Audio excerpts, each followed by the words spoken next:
ദൈവം ഹന്നയ്ക്ക് സാമുവേലിനെ മാത്രമല്ല കൊടുത്ത്. ദൈവം ഹന്നയ്ക്ക് 6 മക്കളെ കൊടുത്തു. യഹോവ ഹന്നായെ കടാക്ഷിച്ചു. അവൾ ഗർഭം ധരിച്ച് 3 പുത്രന്മാരെയും 2 പുത്രിമാരെയും പ്രസവിച്ചു. സാമുവേൽ ജനിച്ചതിന് ശേഷമാണ് 3 പുത്രന്മാരും 2 പുത്രിമാരും കൂടെ ഉണ്ടായത്. അങ്ങനെ 4 പുത്രന്മാരും 2 പുത്രിമാരും 6 മക്കളെ ദൈവം ഹന്നായ്ക്ക് കൊടുത്തു.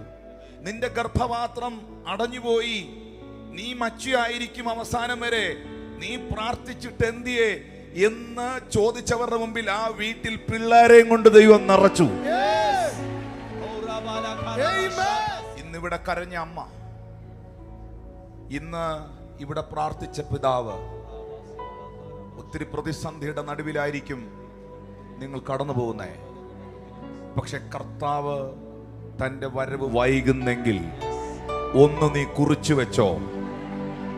നിന്ന വീണവർ കുറിച്ചു വെച്ചോ, പരിഹാസം വീണവർ കുറിച്ചു വെച്ചോ. മതിൽക്കെട്ടുകളില്ലാതെ നിന്നെ മാനിക്കുന്നൊരു ദൈവം. പ്രാർത്ഥനയുടെ മറുപടി ചെറുതാത്തില്ല. ഈ പ്രാർത്ഥിക്കാനിരിക്കുമ്പോഴും ആരാധിക്കാൻ തുടങ്ങുമ്പോഴും ദൈവത്തോട് കുറച്ച് അടുത്ത് വരുമ്പോഴും പ്രശ്നങ്ങൾ വർദ്ധിക്കാൻ സാധ്യതയുണ്ട്. കാരണം ഈ ലോകവും ലോകത്തിന്റെ സംവിധാനങ്ങളും ഒരു ദൈവ പൈതലിന് അനുകൂലമല്ല.